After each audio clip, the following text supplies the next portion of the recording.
Hi, hello, Bradley J here. Taking a bit of a rest from a walk on this beautiful day that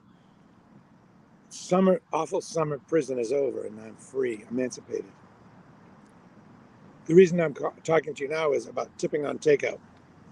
I know it used to be tip a couple bucks, even if you get even if you get dinner for two, you wouldn't tip much on takeout because it was based on the current feeling about I'm not sitting down, nobody's waiting on me, etc.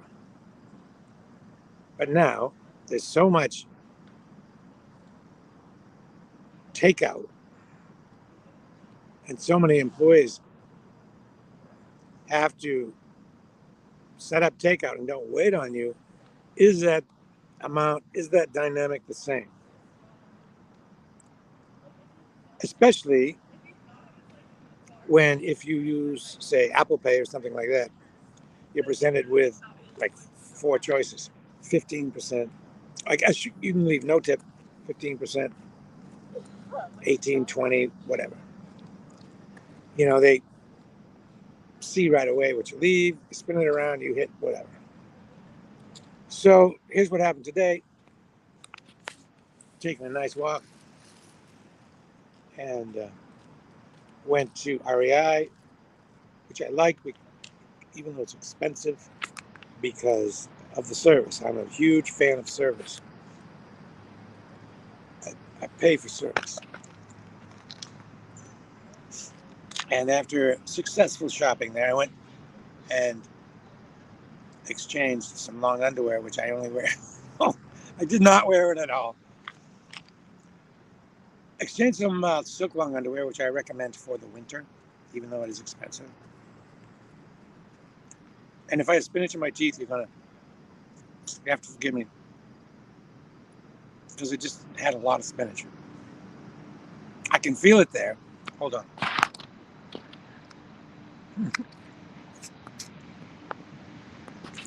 I'll just have to keep my lips shut. And then I went to Timeout Market, which I usually don't go to just because it's so insanely loud. But there was no one there today. It was a good place that made bowls, like poke bowls and that kind of bowls. They had one that's a Thai bowl, and you get to choose your protein. I chose poached salmon. So that's not bad. It's a pretty good price.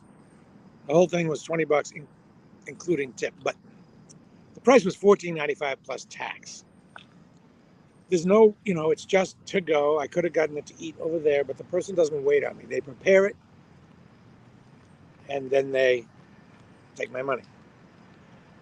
And, I pay with my card, and it says how much of a tip you want to leave. Okay, how much tip do I leave these days at a place like that? And at a place like that, it is a complete to-go place. No one's getting waited on. You get your stuff. You go sit at these common tables in the Timeout Market. How much do you tip? And I'm not saying your amount of tip is correct either. I'm just curious. I tip 15%, and I don't know what the deal is. If these people are not getting waited on, are not waiting on people, they're not giving full service. Are they getting paid more by the employer if they're not getting tips? Really? Or many tips? Are they just getting minimum wage? How much do they make? $20 an hour?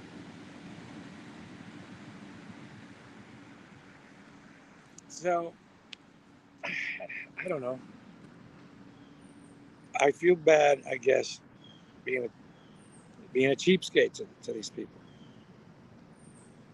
I am frugal as heck. Frugal, baby. But I don't feel good being a cheapskate right to you face to face. If they were Amazon or something, that's not a problem. But this is little girl working hard, or working, little guy, young person. Can you really leave $2? Well, I mean, can you really leave 5%? No. 10%? No. Even 15% is the very bottom, I think. Okay, 20%, Denise. 20%, even if there's no service, 20% if you're getting takeout. That's good to know. Because I've been hovering around 18%, sometimes 15, sometimes 18. Is Denise Goodrow, is that how you say it? Do I get credit if that is how you say it? I'm from Rochester, New Hampshire, where there were a lot of French Canadians. And so we kind of, I think, learned how to say it. There was a guy named Bobby Boudreau, similar. 20%, is that it? Tell me. Because if that's what we're doing now, I'll do that. By the way, I love the Asian bowl that I got. Very big. It looks big, doesn't it? And it had, I won't show you, red cabbage, carrots, lettuce, and bean sprouts, and some nice spicy sauce. And it was not too salty. And it had poached salmon on it. So I ask you, 20%. And one final thing. This is a little different. So I'm on one of the Emerald Necklace pathways. This is for bicycles and people. Bicycles and people. I'm thinking that electric bikes go so fast, maybe, just maybe, they should not be allowed on the same paths as people. They are too fast. They go as fast as cars. They go as fast in the city as cars go in the city. And they're on a pedestrian path. They're like a really narrow little car. If they hit you, you buzzard me. You got a broken this, a broken that, a detached retina. I'm thinking, I don't know. I wonder what regular bicyclists think of electric bikes.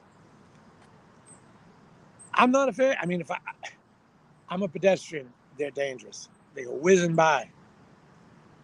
And much like Dan Ray will tell you, regular bikes don't stop they're not to obey traffic laws. Well, I'm guessing that's the same thing with the electric bikes. Forrest Barnes, I generally tip 20% sit down, 10 to 15 walk up. Okay. David Wall, 20% minimum depends on my mood, I guess. 20% minimum. Don't lie to me, people. Keith Nelson. What Forrest said, 20% sit down, 10 to 15 takeout. All right. So that seems to be it, 20% sit down. So then if that were the case, it'd be better to work at a takeout place because you'd make more. Just wham, bam, bam, bam. That's not where you thought I was going, is it? I find that bicycles go too fast. I mean, all bicycles? Denise? Goodrow? Did I say it right?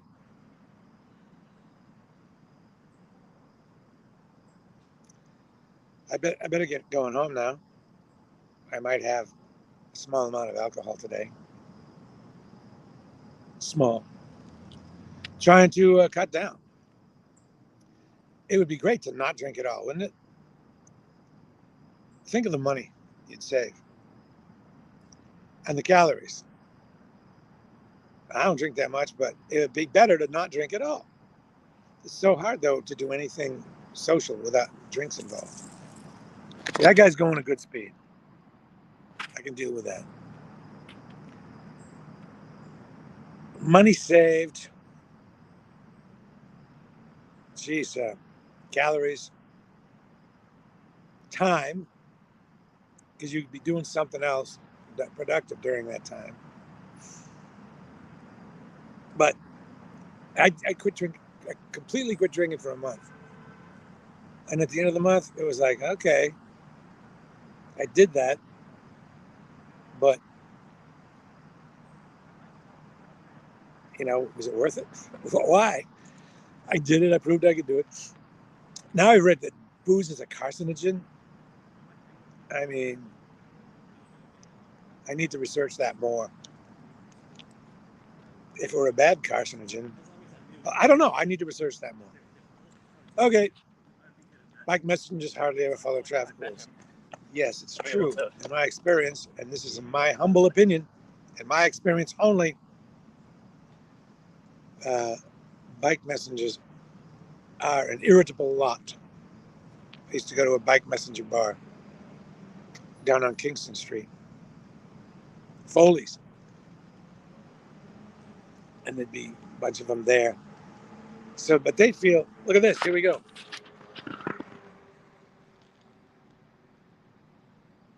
That guy's not going as fast as they go. He's not going so fast. I don't know. Better than a car, yeah. It's tough. There should be separate roads for cars, bikes, electric bikes. No, all bikes and pedestrians.